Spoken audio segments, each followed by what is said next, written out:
বাংলাদেশ শিল্পকলা একাডেমির নৃগোষ্ঠী সেল আয়োজিত পার্বত্য অঞ্চল ও উত্তরাঞ্চলের ১৭টি জাতিগোষ্ঠীর অংশগ্রহণে সম্প্রীতি উৎসব ২০২৫ অনুষ্ঠিত হয়েছে। বুধবার সন্ধ্যা ৬টায় বগুড়ার শেরপুর সরকারি diamond jubilee model high school খেলার মাঠে এই অনুষ্ঠানের আয়োজন করা হয়। অনুষ্ঠানে চাকমা, মারমা, ত্রিপুরা, সাঁওতাল, ওরাও, মাহালি, পাংখোয়া, তঞ্চঙ্গা, তুড়ি, মুসর, রবিদাস, ভূমিজ, মাহাতো, মালপাহাড়িয়া, কোল, মুন্ডা ও বাঙালি সহ ১৭টি ভিন্ন জাতিগোষ্ঠীর শিল্পীরা অংশ নেন।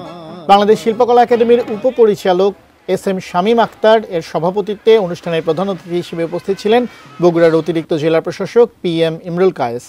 বিশেষ অতিথি ছিলেন অতিরিক্ত পুলিশ সুপার সজীব শাহরিন, উপজেলা মহিলা বিষয়ক কর্মকর্তা রেবেকা সুলতানা, বগুড়া জেলা জাতীয় আদিবাসী পরিষদের সভাপতি সন্তোষ কুমার সিং বাবু। অনুষ্ঠানে স্বাগত বক্তব্য রাখেন বগুড়া জেলা কালচারাল অফিসার মোহাম্মদ মাহমুদুল হাসান।